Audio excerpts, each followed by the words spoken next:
The Beetle, the most popular car of all time. A car with character, a timeless car, a people's car. A car designed in the heart of Hitler's Reich. A car that won people's hearts all over the world. This is the story of Josef Ganz, the forgotten father of the Beetle. A Jewish engineer whose name was erased from history, swept away by the very powers that made his dream come true.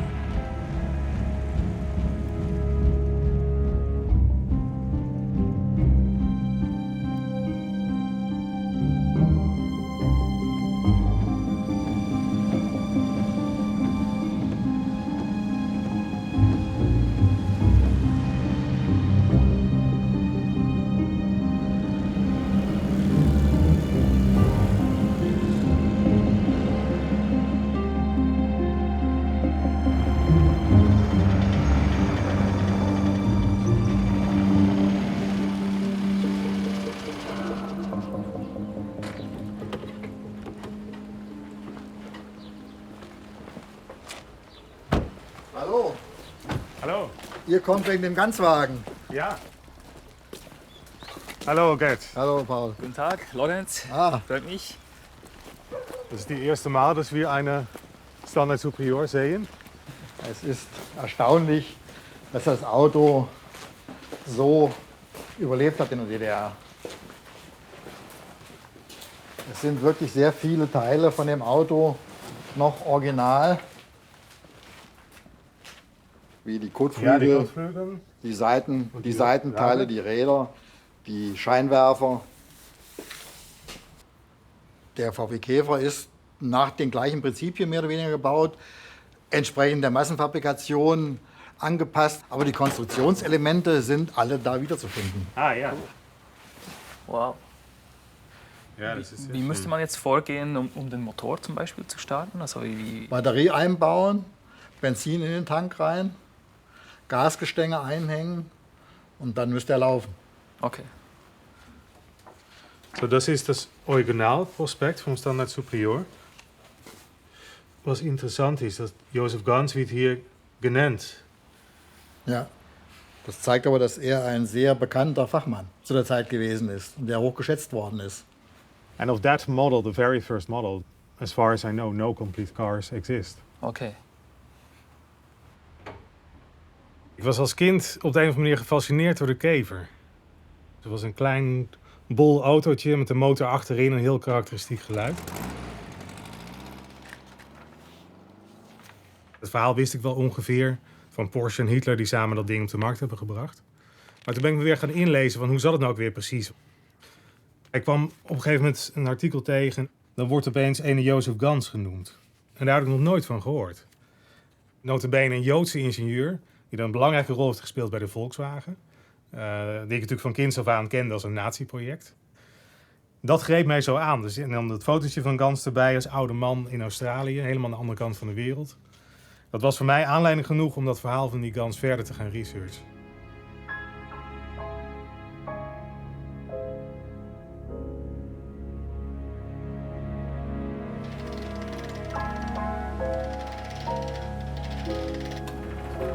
Gerade? Etwas nach rechts, Ja, nach rechts, ja. langsam. Hier ist runtergesprungen. Ja.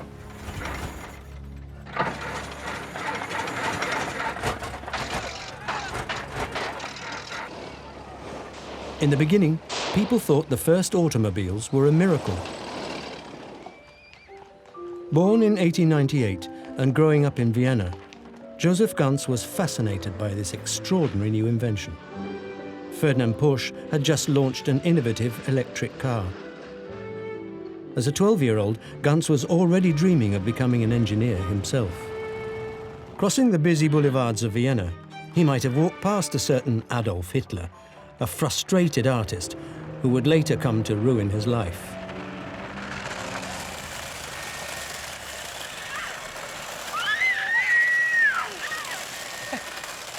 Ich war einfach immer schon ein Autofan und in 2005 war ich eben Chefredakteur von Modellautomagazinen.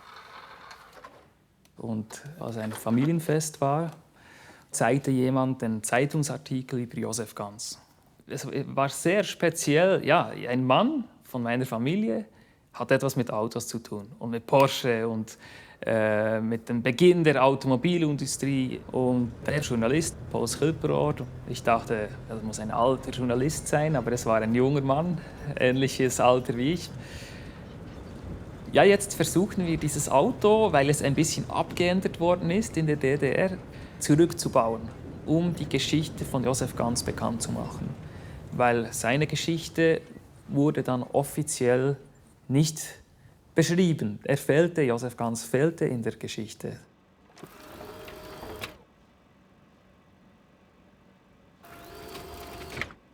In Australia, Josef Ganz put all of his documents on microfilm, and it was all kept by his lawyer. And I tracked down the family of the lawyer, and I found out that they had kept it all these years. And they agreed to send it to me.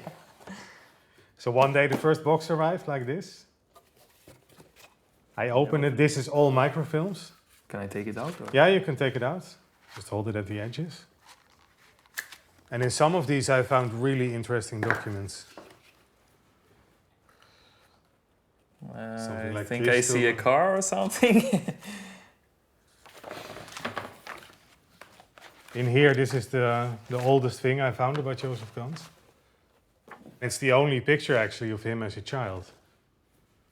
Josef Ganz, ein 12-jähriger Gymnasiast in Wien, hat eine Schutzvorrichtung für elektrische Straßenbahnwagen erfunden. Der junge Techniker verspricht somit, ein berühmter Mann zu werden. Wow.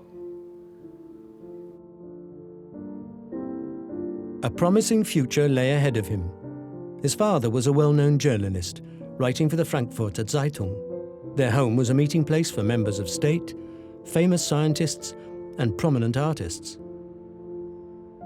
Josef and his sister Margit were brought up as free spirits.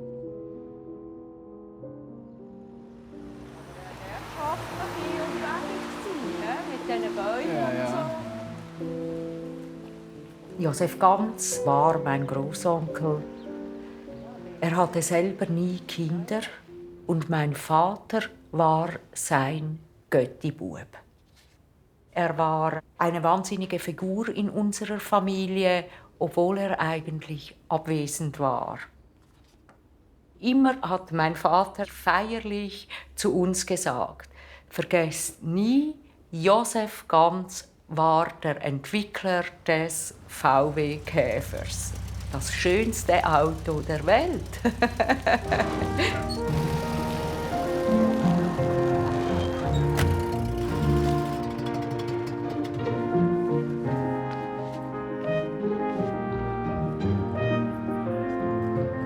Da mein Vater gestorben ist, gibt es sehr viele Fragen. Und diese Geschichte von diesem Volkswagen, die war mir auch auf eine Art immer eine Schuhnummer zu groß.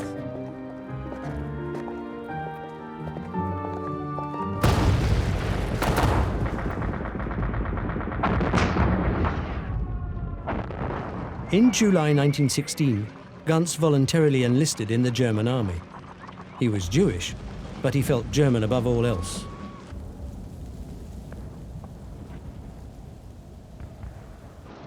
He was stationed at the Warnemünde Air Base during the war. He learned that aerodynamics and curved edges can greatly improve speed.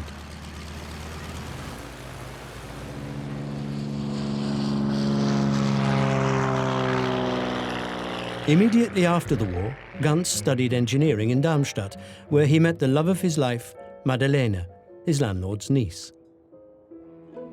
She was as crazy about cars as he was. And this came also with the boxes from Australia. Yeah. So it's the original driving license. It's full of stamps. But how old was he at the time? Here he was 21 or 22.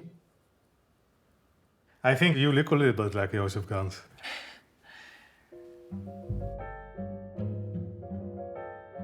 Joseph and Madalena didn't have a car yet. They were too expensive for ordinary people. In America, Ford had given the masses an affordable car, the Model T. But in Europe, the car industry was still dominated by luxurious, impractical cars. Ganz was a regular at the races and wrote enthusiastically about all the technical innovations. But the German automotive industry was slow to keep up. Ganz thought their designs were too old-fashioned, no better than carriages without horses. Already in 1923, Ganz dreamt of a lightweight car, affordable for everyone. A people's car. En mijn band met Josef Ganz is over de jaren heen steeds sterker geworden. En het lijkt echt alsof het mijn missie is om zijn verhaal te vertellen. Er blijven ook steeds maar dingen gebeuren. Ik kwam in contact met de kunstenaar Remy Markovic. En die wil een kunstwerk maken over Josef Ganz, met mijn fotoarchief. Ich hatte keine Ahnung von Josef Ganz, ich hatte noch nie etwas davon gehört. Und mich hat das eigentlich immer fasziniert, dass eigentlich die Autoindustrie weitgehend in den Anfängen der Großproduktion durch Nazi-Sympathisanten geprägt war. Und eigentlich wollte ich über diese Zusammenhänge etwas machen fürs Kunstmuseum Wolfsburg. Im Prinzip hat sich dann diese ganze Arbeit, dank deiner Recherche, hat sich dann geändert. When this first arrived by mail, it was just incredible. Big box like that. I open it, it's just completely stuffed with photo negatives. So for me, it was really quite fascinating to get a glimpse into how he looked, of course. He made so many photographs. He made some really funny photographs sometimes. He's not often in the photographs, but here, for example, he is after this car accident. Driving cars as often as he did, Ganz soon had a serious accident. After his recovery, he carried his camera around with him everywhere.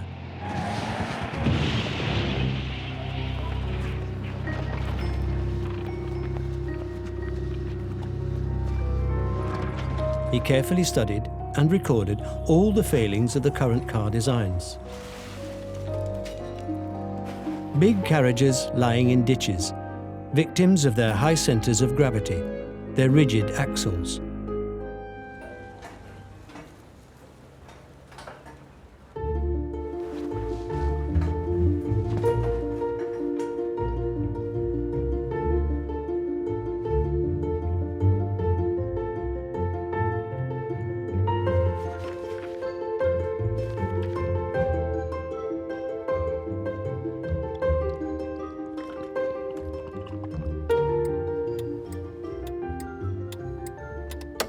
But building a car takes more than just a dream.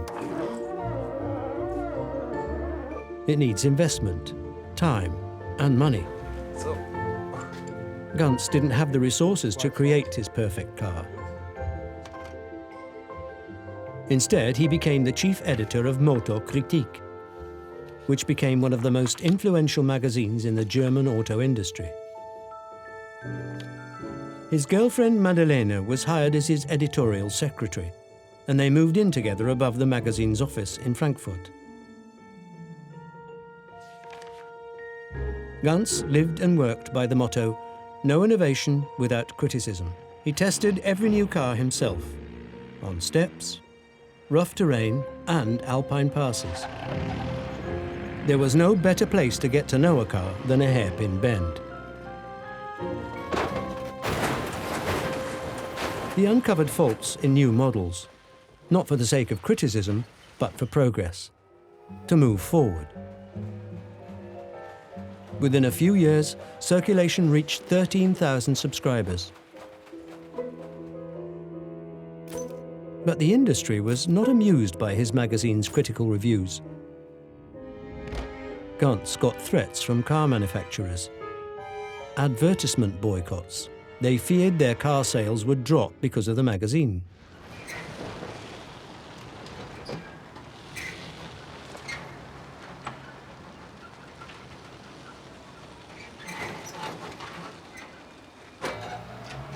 Track? Ja.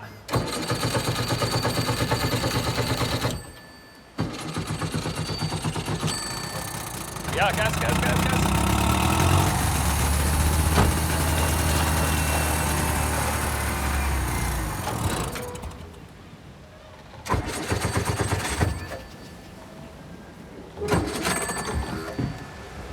It's running nicely.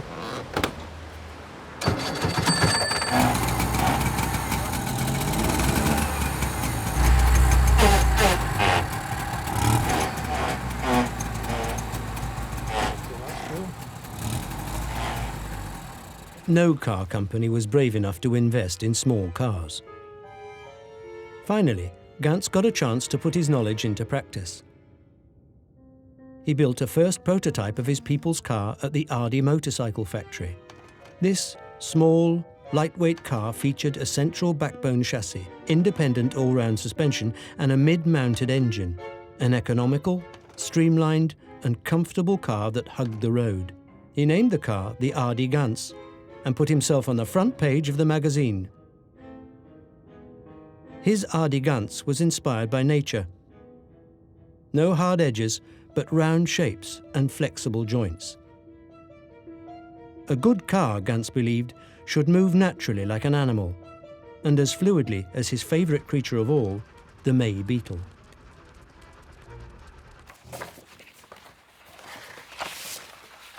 So this is the original photo album by Josef Ganz. Wow. And it's all really photos of prototypes, some family photos, but a lot of...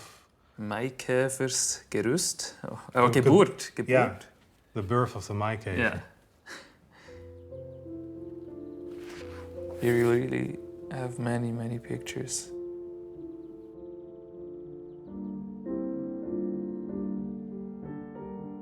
Ganz became the sensation of Frankfurt. People loved his car. They wanted to reach out and touch it. Children posed proudly behind its wheel. He even made it into the cinema. Und hier ein Auto, welches ganze 260 Kilo schwer ist. In den Straßen von Frankfurt am Main, wo es auch gebaut wurde.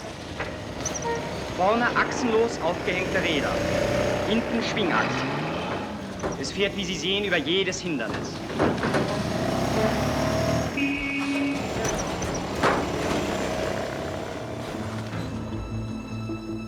Ganz was happy.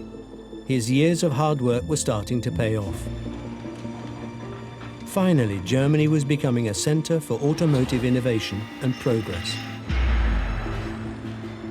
New models rolled off the assembly line. Ganz was held in high regard, thanks to his brilliant engineering work and critical journalism. At the Ford factory in Cologne, he admired the efficiency with which the cars rolled off the belt. They were still shaped like square tin cans, but the scale and ambition was impressive. Finally, car makers realized the potential of his ideas. He was hired by no less than 3 car manufacturers to be their technical advisor: Adler, Mercedes and BMW. Also hier diese Chaplineske Darstellung zwischen seinen beiden Auftragsgebern, zerrissen, Großindustrie. Nur hatte er die naive Hoffnung, dass er irgendwie mit seinen kritischen Beiträgen seinen Platz haben wird.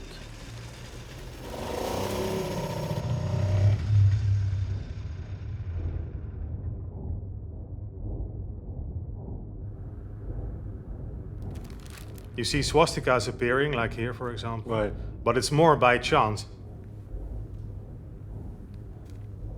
What I find quite fascinating is this photograph, where everybody's giving the salute. Yeah. And it makes you wonder, like, is Ganz, taking the photograph as a sort of excuse not to make this salute, or... Right. And yet he was bothered by the troublemakers that were becoming a more permanent fixture with their flags and uniforms. Soon they targeted Ganz himself. The National Front, a Nazi magazine, called Ganz a danger to German industry, Jewish vermin. He refused to let it go.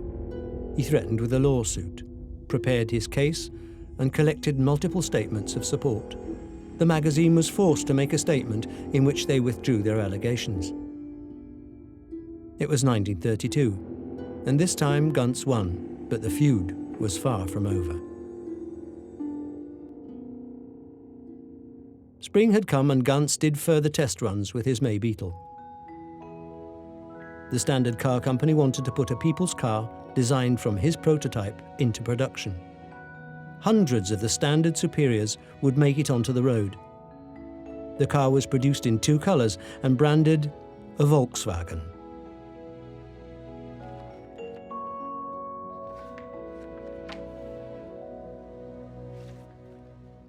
Dit zijn allemaal autobladen van begin jaren 30. Allemaal in de tijd dat die Standard Superior werd geïntroduceerd. En het zijn allemaal bladen waarin Ganz eigenlijk steeds heel erg wordt geroemd om wat hij voor elkaar heeft gekregen. Het hele verhaal gaat over de Berlijnse autosalon.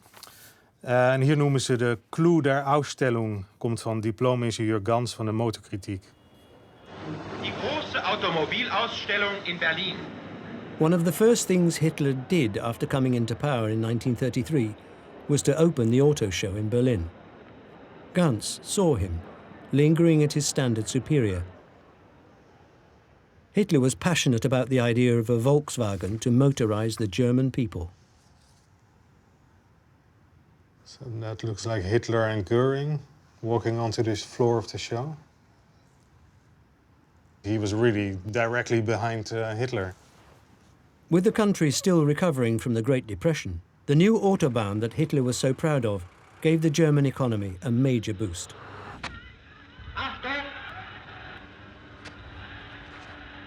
Ganz appealed to his readers. Let's help our government achieve its goals. To make Germany a fully motorized country.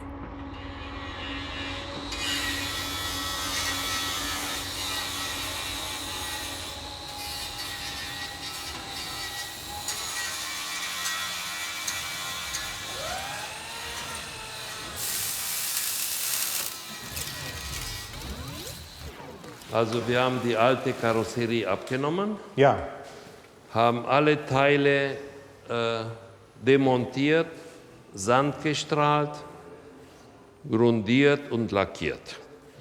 Um auf dieses originale Fahrgestell eine neue Karosserie zu konzipieren, haben die 2 vorhandene Türen eines DDR-Autos genommen. ja. Und um diese Tür, die ja Haben Sie die ganze Karosserie haben die abgehängt? ganze Karosserie gebaut. Und deswegen ist diese Karosserie sehr unterschiedlich von der ursprünglichen Form des Standard Typ 1. So gibt es noch etwas Originales oder nicht? Nein, in dieser Holzkonstruktion ist nichts original. Absolut nichts. Alles falsch.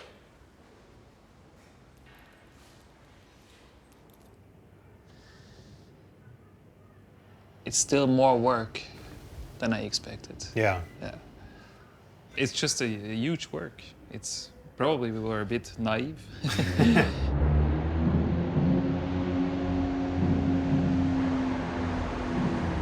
Er wusste, die Nazis kommen. Er hat aber ganz lange eigentlich immer noch daran geglaubt, dass es einen Weg gibt. Der Kleinwagen war sein Baby und Hitler wollte ja dasselbe. Das heißt, das war so eine naive Form von an den Fortschritt glauben und das andere wegstecken und halt ein bisschen Vogel-Strauß-Politik, was viele Menschen, viele Juden auch gemacht haben, die einfach nicht daran gedacht haben, dass so etwas wirklich geschehen kann.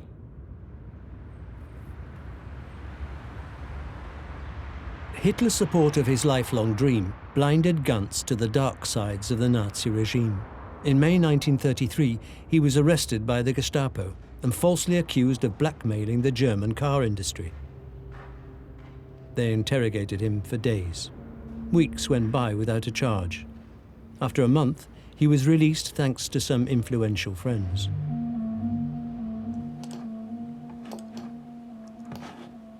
The curve is not completely correct yet, but it's just based on the curve from front to back. That's super elegant. I took the original rims. So if they can rebuild it like that, that would be awesome.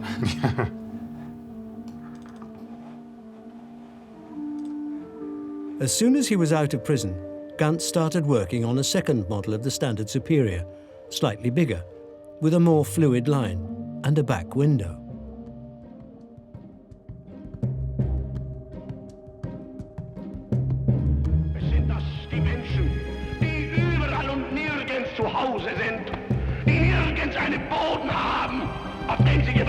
sind und die sich überall zu Hause fühlen. Es sind die einzigen, die wirklich als internationale Elemente anzusprechen sind, weil sie überall ihre Geschäfte betätigen können. By 1934, the Nazis had completely banned Ganz from working. The Gestapo forced Ganz out of his position as editor-in-chief of Motorkritik. He lost his job as consulting engineer at Daimler-Benz and BMW. The letters from his employers were courteous and full of regret. Sehr geehrter Herr Ganz, wir sind leider gezwungen, unser Vertragsverhältnis zu Ihnen raschestens aufzulösen. Na maart 1934 is de naam Josef Ganz opeens nergens meer te zien. Hij wordt in geen enkel autovakblad meer genoemd en er wordt ook nergens uitgelegd waar hij gebleven is.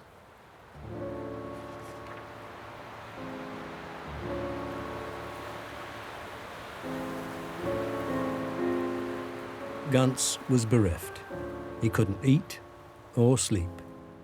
Madalena convinced him to go to Switzerland, a holiday from which they would never return.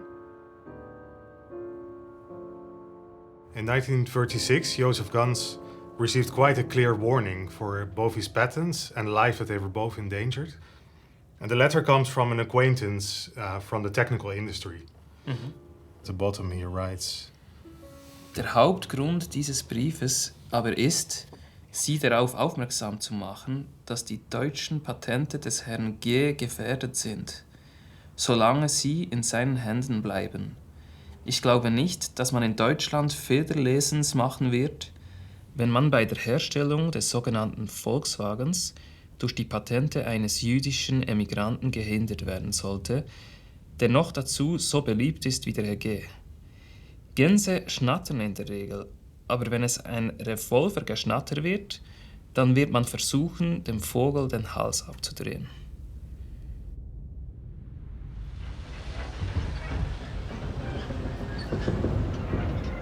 Ganz had no choice but to start a new life in Switzerland. He wanted to save his patents and documents from the clutches of the Nazis at all costs.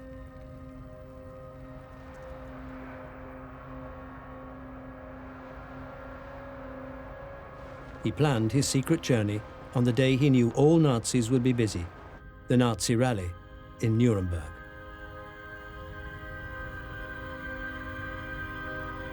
His car broke down on the way, but a platoon of SA soldiers offered him a push start. Much was still the same in Frankfurt. He had tea with his colleagues in the garden of his house, the place where his life had flourished. He took a final picture of his house. It would not make it through the war. Ganz loaded up his car with papers, patents and drawings and left Germany. He drove on back roads.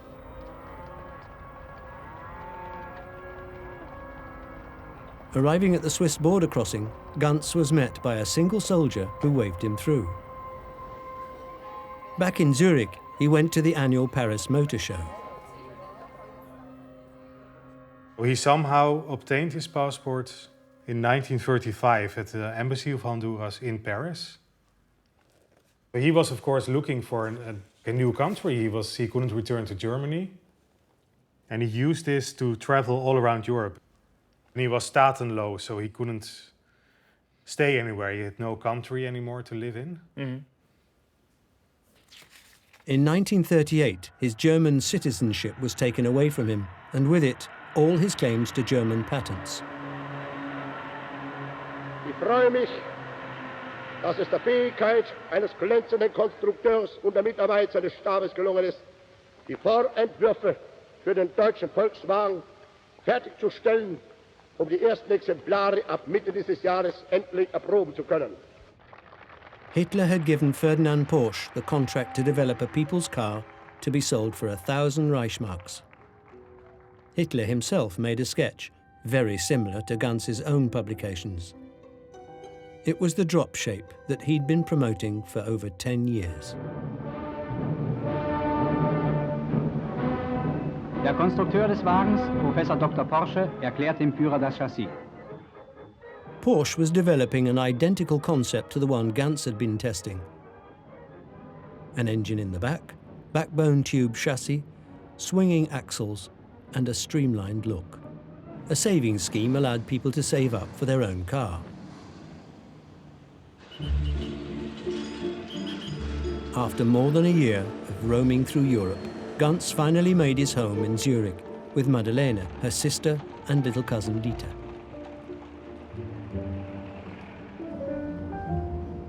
Ich bin 1930 geboren und habe dann bei Josef Ganz von 37 an in der gleichen Wohnung gelebt. Und das war ein Haushalt von 2 Frauen, ein Mann und ein Kind.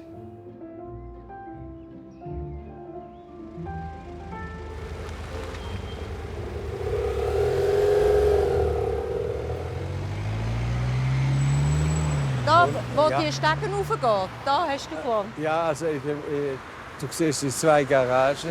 Okay. Und eine hat uns gehört. Ja. Und der andere ist das Auto. Das Bild ist also, du siehst das Haus da noch ein bisschen. Mhm. Also das waren die Jahre, in denen er den Schweizer Volkswagen gebaut hat. Glaubst du, dass das für Josef Ganz eine gute Zeit war, die Zeit, die er hier in diesem Haus verbracht hat? Ja. Und das ist auch sehr harmonisch. Und, gell? Es ist also, nein, es war eine gute Zeit.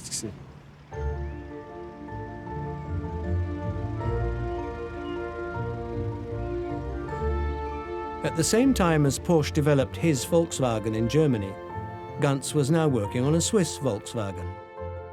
Ganz considered this perhaps his greatest design. He drove around in an aluminium prototype. He called it his Silverfish. In 1939, he signed license agreements for the production of 25,000 Swiss Volkswagens. But yet again, his hopes were dashed before he could reap the benefits of his design.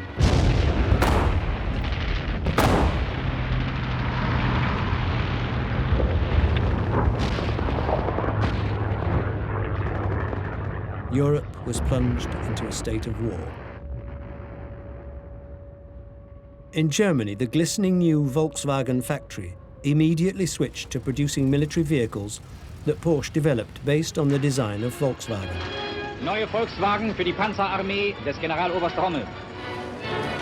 Ganz's Beetle was turned into a war machine. Ein Aufklärungsverbund der Waffen-SS. Er ist mit Spezial-Volkswagen ausgerüstet. Die kleinen Fahrzeuge sind sehr schnell und wendig.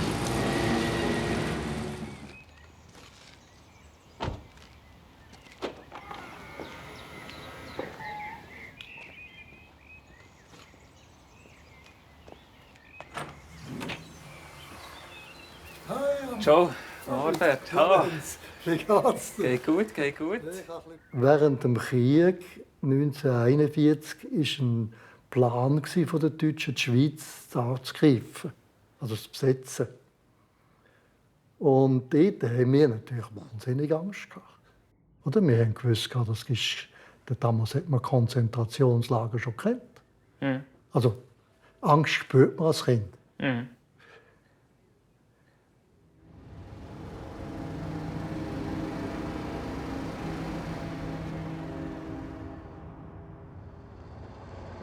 Ganz was constantly threatened with deportation because corrupt Swiss officials were trying to claim the Swiss Volkswagen project as their own. Ganz found refuge with his uncle Alfred in Luzern. Barry, kommen Sie nur, der macht nichts. His house was filled with family and friends. Together, they shared the horrible news from Germany.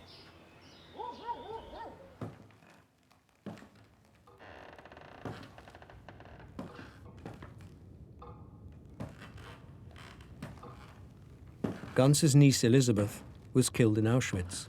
His aunt Regina died in Theresienstadt.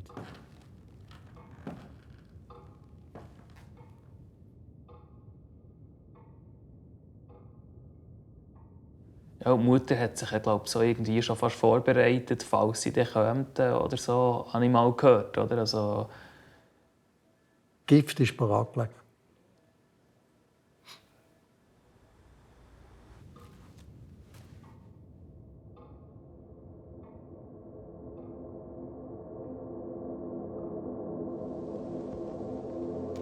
Und endlich schwiegen die Waffen in Europa.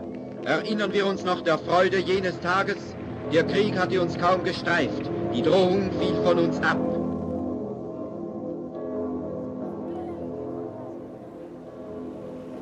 Ragged and starved, Ganz and his family celebrated the end of the war.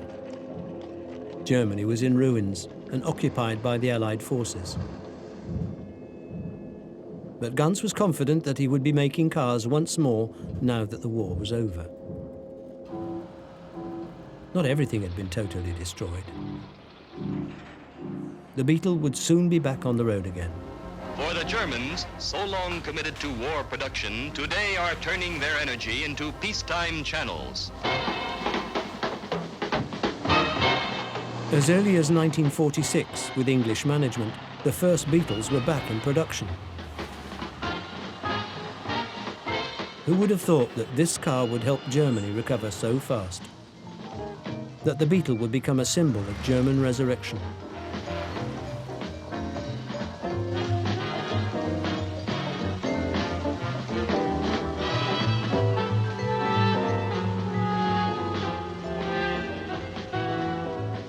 Wolfsburg is really the heart of Volkswagen. And everything in the city is connected to this huge factory. And there's a big art museum in the center. Und sind jetzt hier im Raum von Remi Markovic. Und diese Installation heißt Nutnik Forgetting Josef Ganz. Denn Nutnik, das heißt auf Jiddisch Störenfried. Und Forgetting Josef Ganz ist natürlich ex negativo gedacht, dass man sozusagen diesen Josef Ganz, der lange vergessen war, wieder rausholt. Und Remi.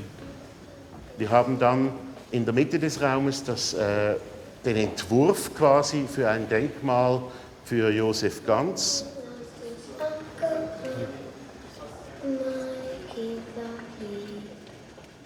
Ik was uitgenodigd in Wolfsburg door de historicus van Volkswagen. Het idee achter het symposium is eigenlijk om te kijken wie het ontwerp van de Volkswagen allemaal beïnvloed hebben. De RD en de Maikäfer, they're quite simple. They're very simple cars, but the design is very innovative. So I think through his designs and also through his patents, he did inspire the final design of the Beetle. Okay, danke schön. Herr Lamberger? Josef Ganz war sicherlich die Figur, die medial für Aufsehen gesorgt hat. Er war sehr, sehr unbequem. Die Motorkritik, das waren so die jungen Wilden, die dort veröffentlicht haben, die natürlich immer wieder die etablierten Konstrukteure und die Automobilindustrie angegriffen haben. Seine technische Rolle, das sehe ich zu überbewertet. Ich sehe eigentlich keine Ähnlichkeiten zwischen dem sogenannten Maikäfer und dem Porsche Volkswagen, sage ich mal. De sfeer was een beetje vreemd op dat symposium. En je merkt heel sterk dat wat je ook zegt, of wat je ook laat zien aan materiaal, dat ze heel erg bezig zijn om alles te bagatelliseren. Van, ja, dat stelt toch niet zoveel voor en het was maar een klein autootje. En dat die auto de Maikäfer heet is ook maar een toevalligheid. En zo wordt alles aangegrepen om maar te laten zien van die Josef Ganz was helemaal niet belangrijk. Der Maikäfer, also das, was Maikäfer genannt wird, ist ja, wenn man so will, ein Name. Ja? Das ist ein Kleinstwagen. Und an solchen Punkten sind, glaube ich, sozusagen die Fragen zu stellen, ob wir wirklich nicht vermeiden sollten, Äpfel mit Birnen zu vergleichen. Weil dann hat man nämlich, auch wenn Sie jetzt zum Beispiel... They really don't see his achievements or they don't want to see. Yeah, it's quite surprising after all this time that there's still quite almost a hostile feeling towards him. Why is it so difficult for them to recognize the work that he did? Der Porsche, ich kann schon sagen, er hat den VW gemacht, das stimmt. Mhm. Ja? Aber wenn wir schauen, was da drinnen ist, in Stromlinienform, mit Heckmotor, mit der Schwingachse, die wesentlichen Komponenten sind separat.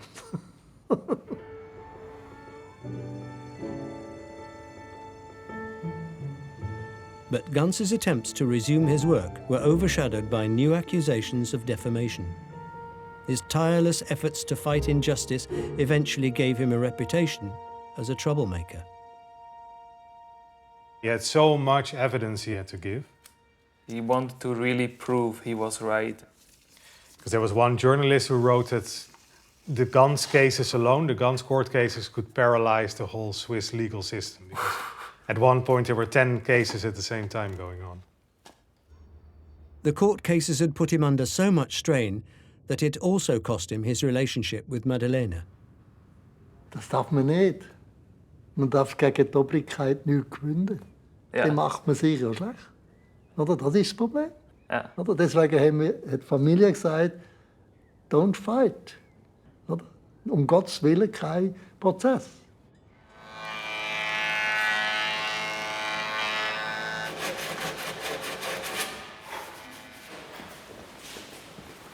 Oh.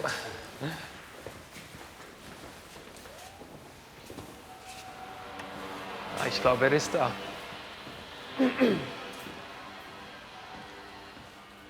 Guten Morgen.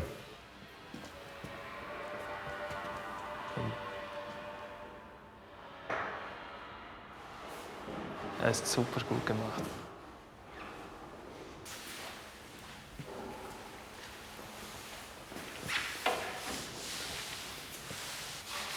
Es gibt keine Rückfenster in Typ 1. Nicht? Nein. Hast du uns das gesagt oder nicht? Mein Modell hat keine Rückfenster. Ein 3D-Modell. Auf deiner Zeichnung war kein Fenster? Nein. Aber du hast gar keine Zeichnung von hinten. Do you think maybe this is too short? It should come I think this should be lower, but...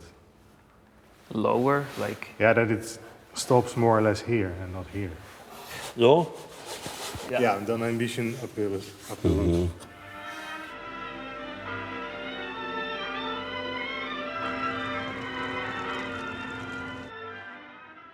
Hier haben wir einen Josef Ganz in einer sehr charmanten, verschmitzten Form.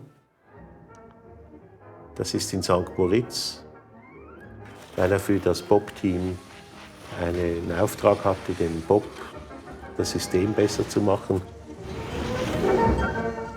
De Zwitsers behaalden de eerste en tweede plaats, Amerika werd nummer 3, België 4 en Engeland 5. Auch wieder so ein super schizophrener Akt. Auf der einen Seite gewinnen die Schweizer Gold und Silber mit Josef Ganz Erfindungen und am Schluss zerrinnt ihm alles. Die haben ihn mit dem Grund verhaftet, er hätte ohne Arbeitsbewilligung gearbeitet in der Schweiz. Damals mit 24 Stunden Erlass hat man ihn dann rausgeknallt.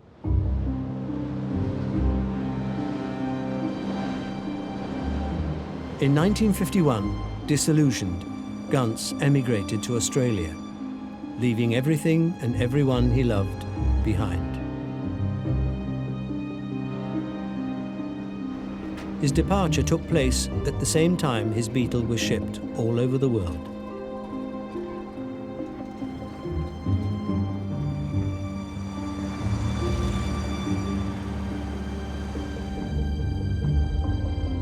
You're going to hear an astonishing story, a little part of our history that has been completely lost until now.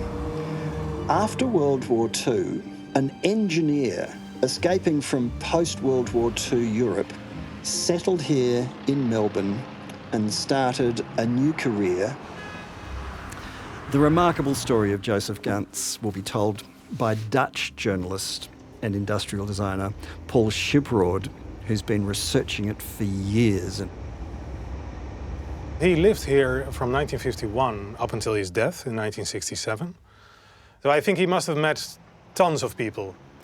So if there are people listening who have a connection to Ganz or have some contribution to make, you can give us a call here at the radio station, 1300 222. So that was our apartment there on the third floor, the one without the balcony closed in. Yeah. And then Joe's apartment was down the back on the same floor. So where were you in? Which flat? We were in 3A, in that one. Yeah? And Joseph was in 3H, that was his. Okay. So these are still the original... They are the original. letterboxes. Yep, that's them. Ah, nice view. Beautiful view. I remember the day he gave my dad all that paperwork. Joe was sitting in a chair there, I was there, my dad was here. And I remember them putting down all the paperwork in front of me on the coffee table and the photos. But you don't know why Joe gave those documents and those photos to your father? I think he just wanted him to tell his story one day. But my dad passed away in '85 and no one was still interested then. So yeah, you've done that job. Ganz found a job at the engineering department of General Motors. He kept thinking about the possibility of developing a cheap car, an Australian Volkswagen, but his plan yielded nothing but a newspaper article.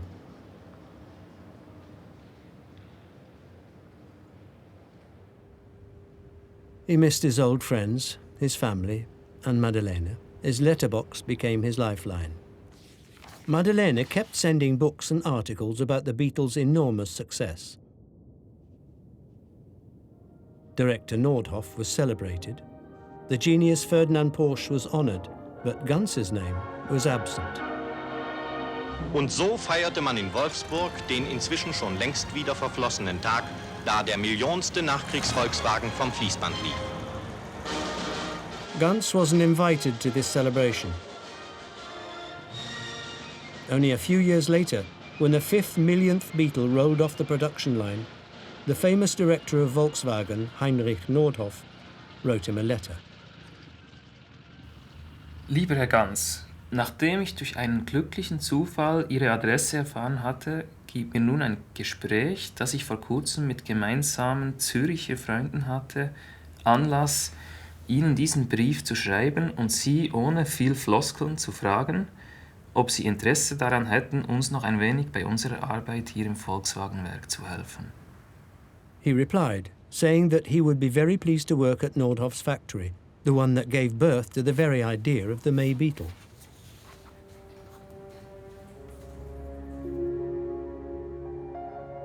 It could have been such a happy ending. Ganz working at the Volkswagen factory in Wolfsburg. But tragedy struck again. Before he could pack his suitcase, Ganz had a heart attack. Hello, Dr. Knight? Yes. Hello. Come in. I'm Paul Silverhart. Please come in, Paul. Thank you. I actually found your name during my research. Since the end of 1961, he has been an invalid and unable to work due to his heart condition. As well as his heart condition, Dr. Ganz suffers from a psychoid manic depressive mental illness. He had that sort of resentment that he'd been badly treated. He was not a happy, healthy man. He was old for his age.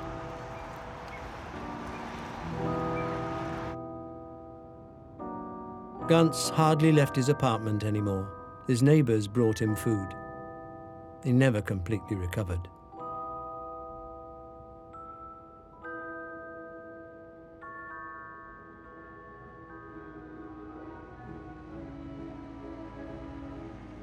Meanwhile, the Beetle had become a symbol of hippie counterculture, driven by young people with long hair, celebrating freedom.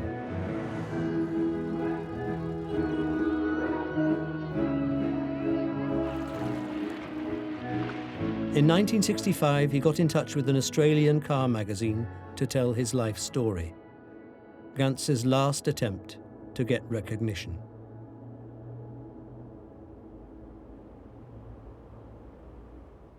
Before he passed away, he did tell me that Volkswagen had actually given him a small pension.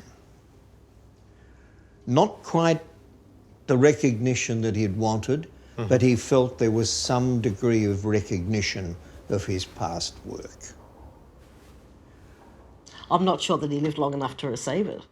Yeah, that's what I wonder, because do you remember anything that his position changed, that he somehow at one point received more money? Or? No, I don't remember that, no. Okay. No. So your parents were still bringing him meals right up to the end of his life? Yes.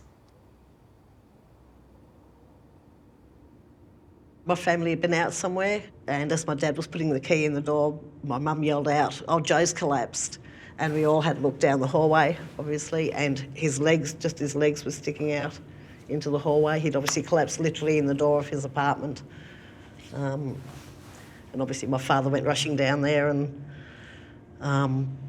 as I know, he died while the ambulance was being called. Died in my dad's arms.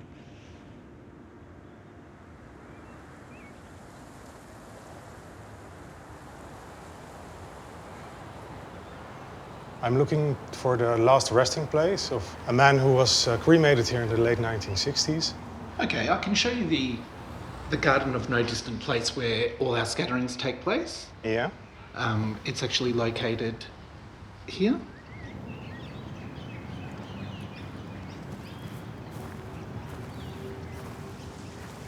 It's so strange, there is nothing there. There's not even a grave or a memorial plaque or anything.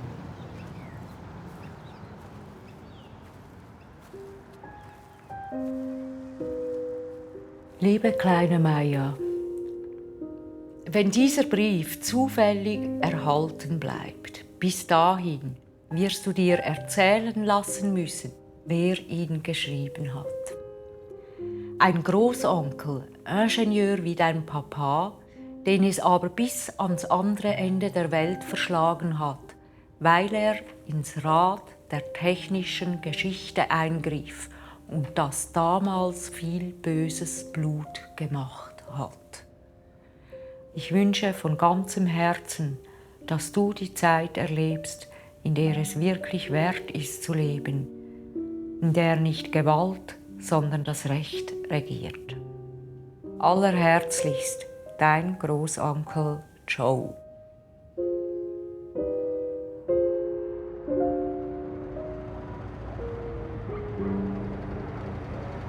Wir haben heute ein besonderes Highlight. Der Standard Superior wird erstmalig der Öffentlichkeit vorgeführt nach über einem Jahr Restauration. Noch einmal probieren.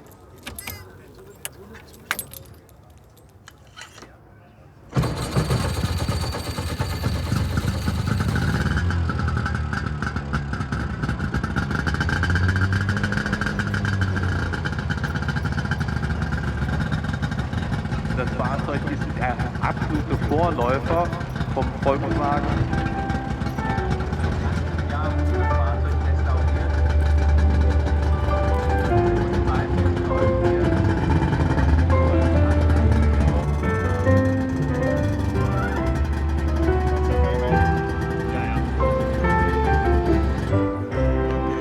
Jawohl, das ist gut gemacht. Paul and Lorenz, well done, excellent.